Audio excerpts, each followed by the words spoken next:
Welcome to the Fitness Plus Technology Podcast for club owners, operators, and fitness professionals. Each week, host Bryan O'Rourke brings you an expert interview with a global influencer at the crossroads of fitness and technology. You gain the insights, tools, and inspiration you need to stay connected to the pulse for what matters most for your business in the age of exponential technologies.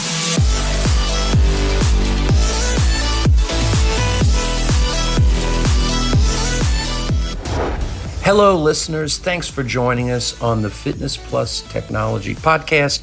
I'm your host, Bryan O'Rourke. I hope your fall moving into winter is going well and you're getting ready for 2019. It's a little over a year until we reach 2020. Can you believe it?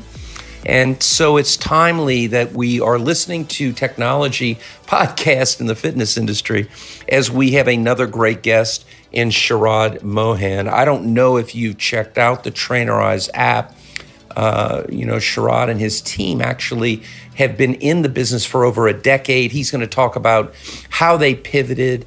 We're going to discuss user experience, enterprise applications, and how technology is impacting training and the fitness experience at club level.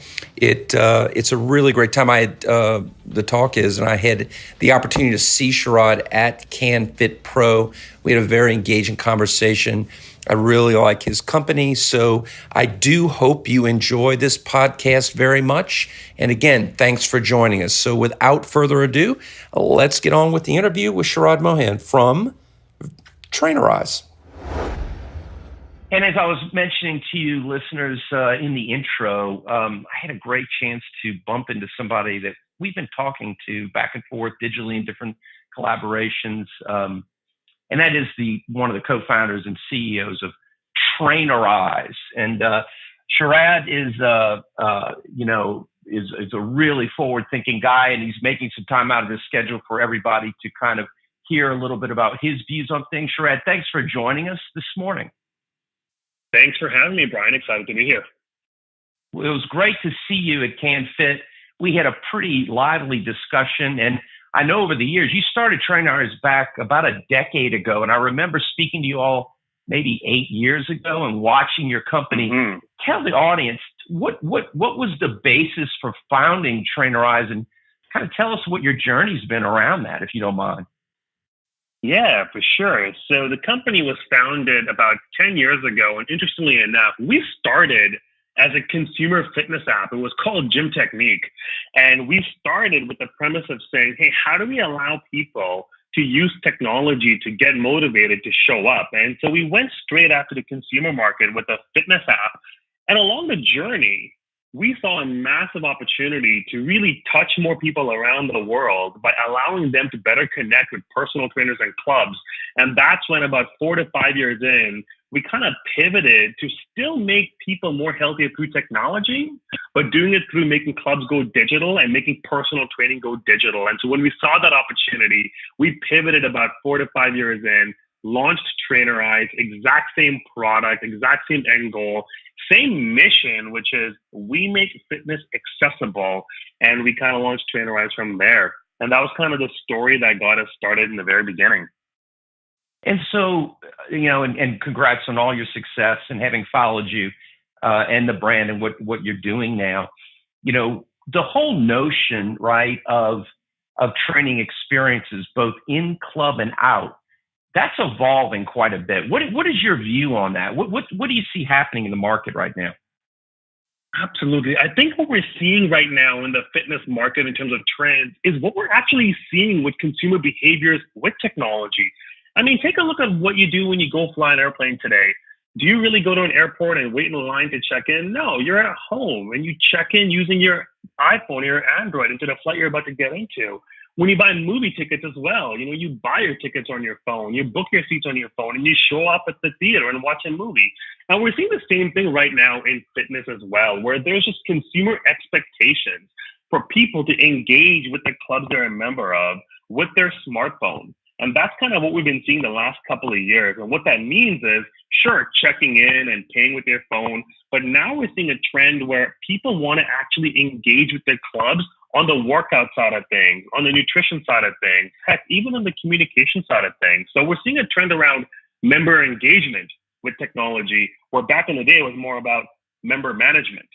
And where I see things moving in the next little while is wearables, right? So digital right now, staying connected with your club. When you're sitting at home and you're going for a walk, taking a run outside, there's a lot of information people are collecting on themselves, on their Fitbits and their Apple Watches. And consumers want to share that information with their club so they can get personalized coaching to improve their lifestyle. And that's where I see things moving on more on the wearable side in the next little while.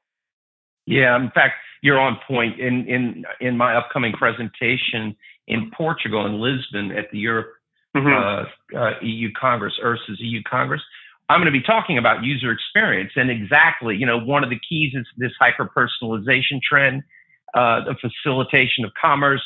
All these trends you're talking about, I think, are very much center of the plate around user experience. And so how, if you can describe, how would a tool like Trainerize impact that as an example? What does the tool do for some clubs out there and users?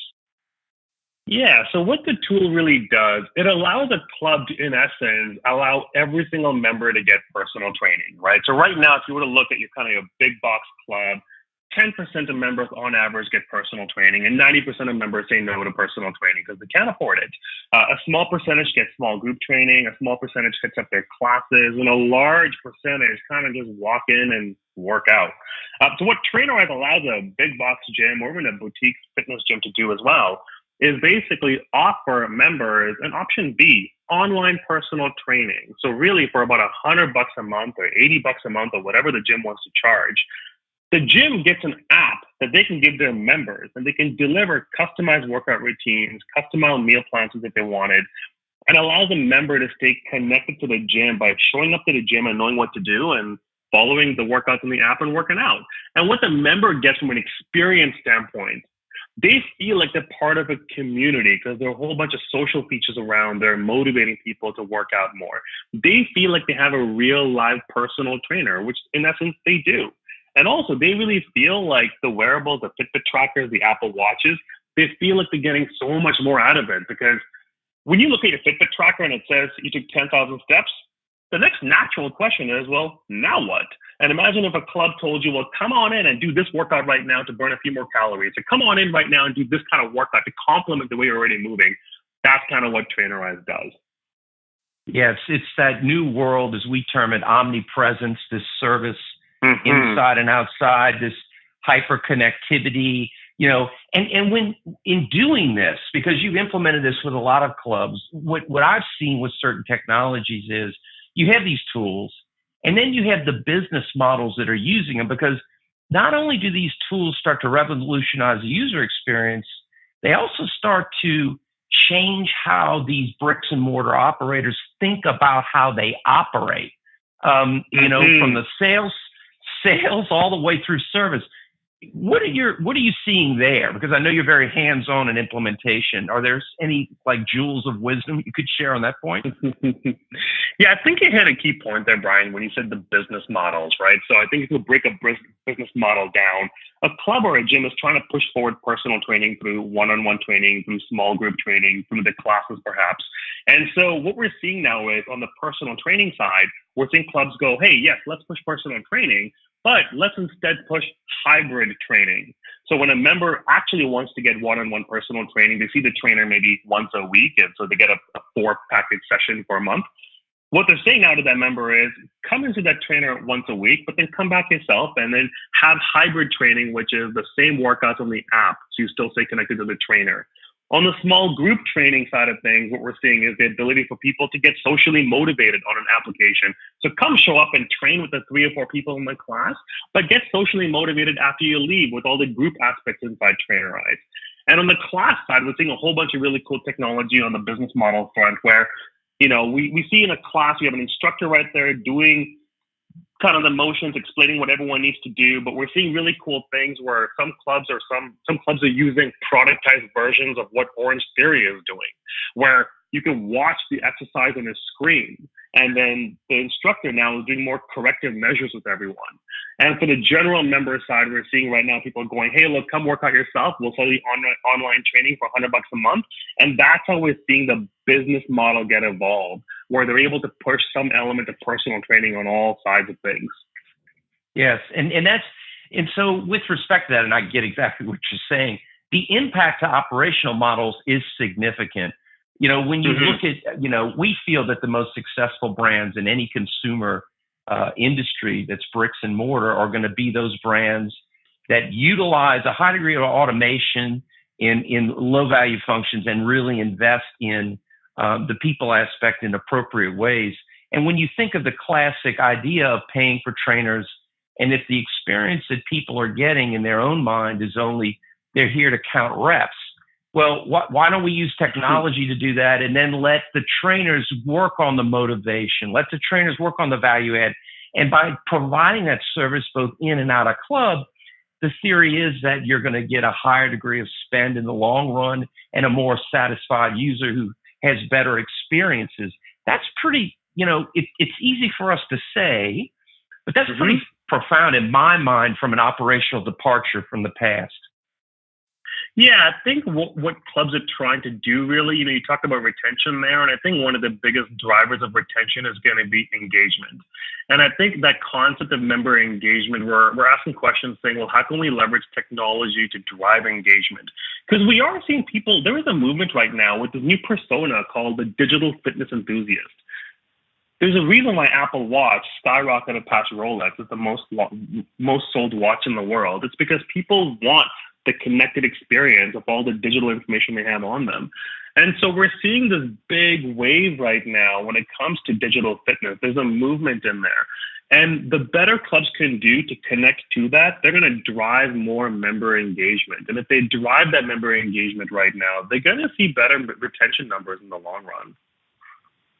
No, I agree. And even models that might make through digital memberships streams of cash that they would have never made before at all. And you look at all these different potential models, because you see in retail and other marketplaces that omni-channel brands are the ones that become lifestyle brands. The customer is being monetized in store, out of store. There's plenty different ways to service the customer, and therefore a lot of new ways to monetize that really weren't possible before. Do you think that, we see, for example, clubs now, monetizing content, clubs streaming their own classes for consumption at home. We see of course, the Peloton phenomenon, all these kind of phenomenons. How do you think that will impact the professional fitness instructor and the professional fitness trainer marketplace in general?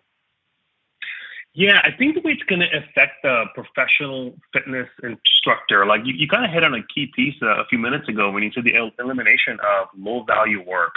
And I think we're seeing a lot of that right now with the automation that comes in via technology. And what's key is technology that automates stuff, it's still got to stay personalized.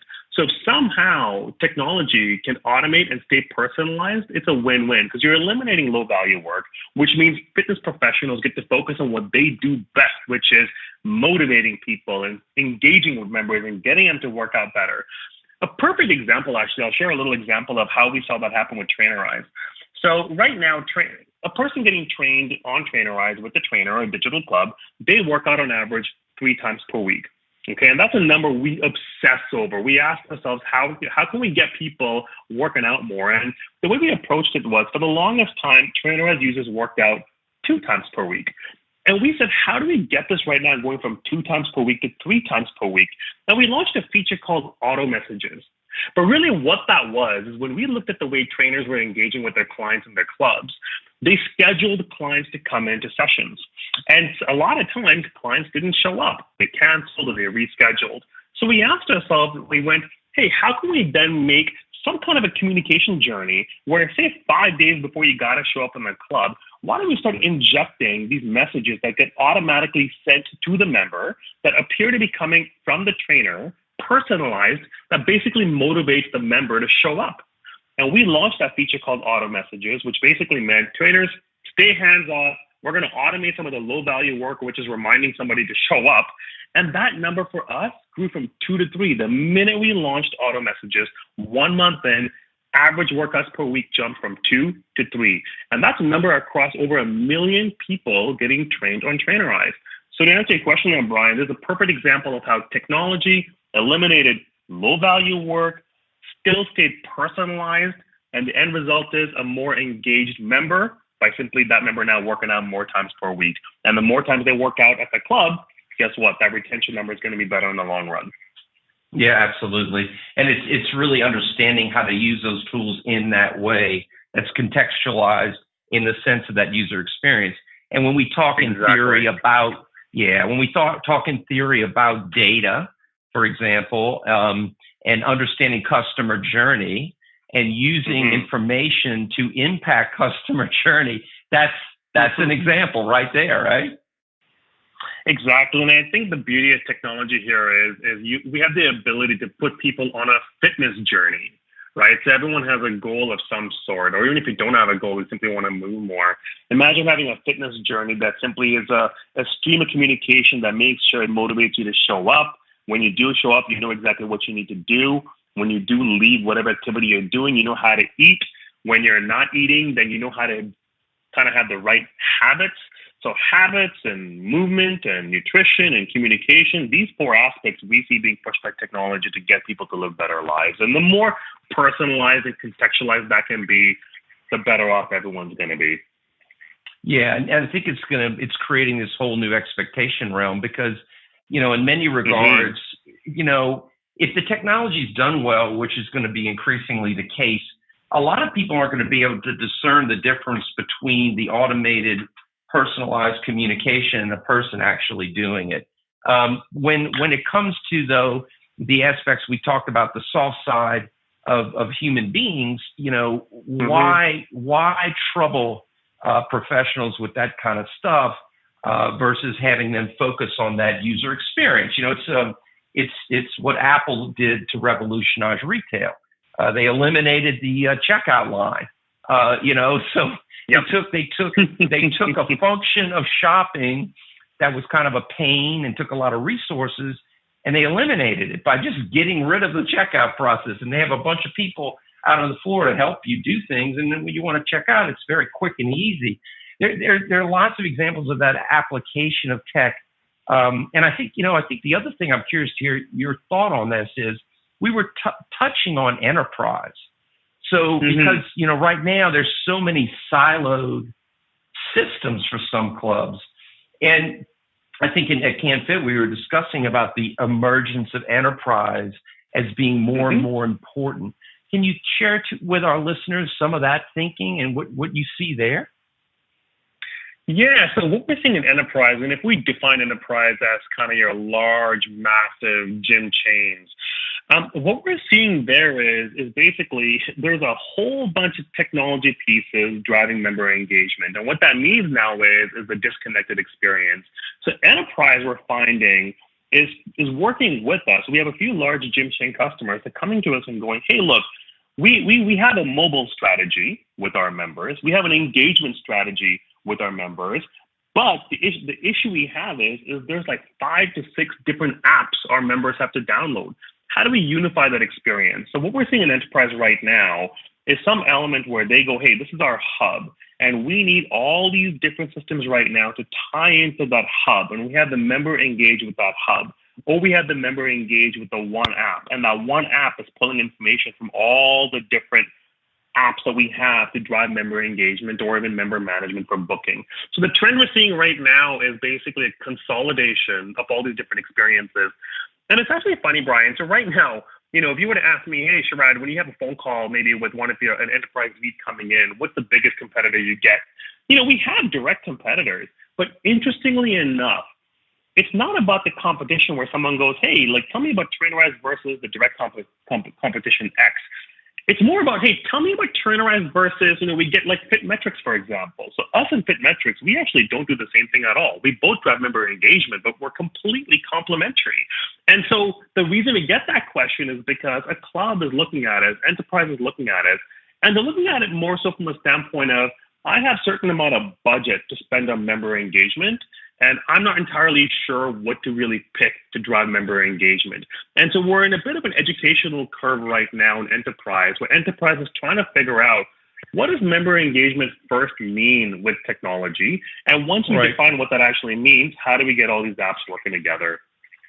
That's right. And that's really user experience design. You have to, and this is the thing that we know, being in technology, it's really much less about the technology and much more about understanding what experience you're really trying to deliver and execute, and then use the technology appropriately, right? Absolutely. And what we're actually seeing to hit that, you hit the nail on the head there when you said user experience. So funny enough, when we started going after enterprise, we expected to talk to the fitness department first, but every enterprise deal we've got so far, our conversation started with IT. And the reason why it started with IT is because a lot of these behemoths are going, we need to nail that user experience. Let's have IT come in the conversation in the very beginning to make sure information technologies is looking at user experience first. And once they kind of figure out how to incorporate that experience in, let's pull fitness in. And fitness can then evaluate a few different tools. That's right. And increasingly, I think that's why, club operators and brands, they have to really understand the answer to the question, how are we going to compete? How are we going to differentiate experience? And that, for a lot of legacy operators, it's harder to do that because you have to undo a bunch of things. You have to really reconsider reinventing your approach. And that's hard to do. And the other thing that we see is that sometimes a preoccupation with technology for the sake of technology, instead of really having the answer to the question, how are we going to best compete, and understanding that user experience you're really trying to generate it amongst a wide array of options. Because as you know, in this fitness space, the number of business models that are available for the user is multiplying rapidly, right? Yeah, and I think the big box operators are looking at it and going, how can we personalize these experiences? Because like you said, they got to first ask themselves, what is that experience you're trying to drive? And I think right now, a big answer to the rise of boutique fitness, a big answer of how big box can respond to that is looking at how they can use technology to personalize experiences. Because a lot of what the consumer is looking for today is personalized experiences. We're seeing it everywhere. And that's one of the main reasons why boutique fitness is skyrocketing today, because people are willing to pay a premium to get a personalized experience and experience something different that they really want when they go to the gym. Absolutely. It is the era of the customer, because the customer's going to have more and more choices. And if you don't know how to really meet them in a way that you can execute well, it's going to be hard. And if you do know how to do that, you should do very, very well. So one last question for our listeners, if you don't mind. Can you share one or 2 points of, being an entrepreneur in tech, doing what you've done? What are a couple of lessons that pearls of wisdom you can share for our listeners out there who are building businesses and doing a bunch of cool stuff? But, having done it, you've got the tire marks, I'm sure. What words of wisdom would you be willing to share? I think the biggest thing I can probably share is kind of the whole thing around why. Make sure you have a why. I mean, Simon Sinek put it best. He said, people buy why you do something, not what you do. And we've really obsessed over that why from very beginning. Asking the why really led us to having a mission and defining the mission very, very clearly. And kind of that tire mark you talked about there, Brian, I said earlier on, we started as a consumer fitness app. And that consumer fitness app actually, it was tough for us. And in the very beginning, we had this incredible app. The technology was amazing. But the industry was competitive because we were competing against 99-cent fitness apps, the Nike Plus app, and we didn't have the marketing dollars to go up against it. And so in some sense, that consumer fitness app was going down. And so what we actually did was, we had about 1 million users then. We simply asked all 1 million users, why did you join Gym Technique? We asked a simple question, why?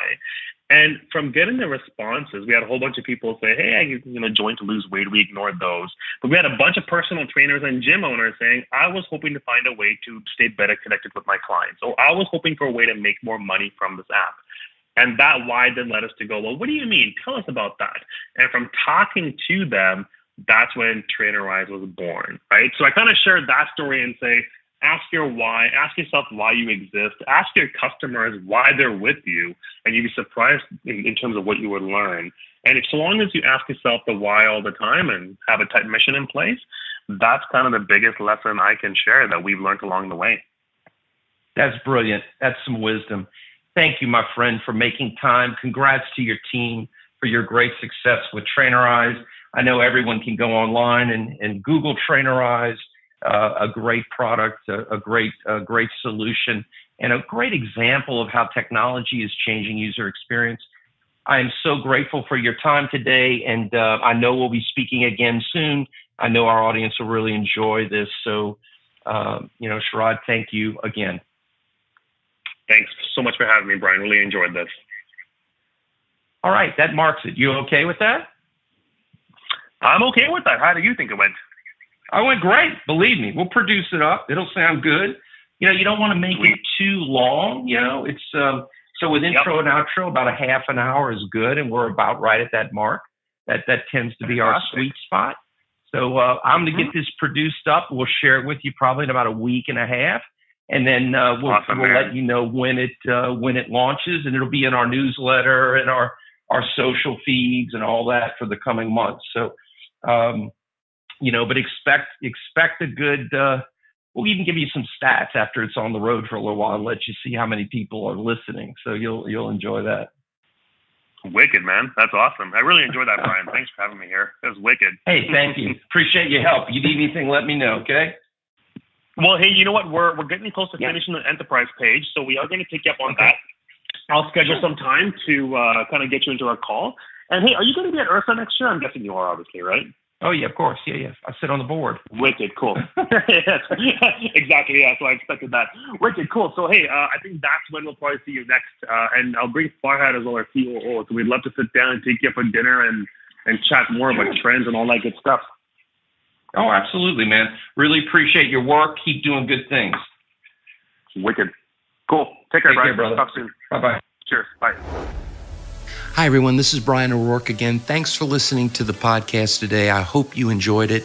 The podcast is brought to you by the Fitness Industry Technology Council, as well as my company, Videri Ventures, Moon Mission Media, and others. We hope you enjoyed the content. Please feel free to share it and join us again soon when we bring to you another leader in the fitness space talking about technology and what it means to our industry. Have a great day, and we'll talk to you again very soon.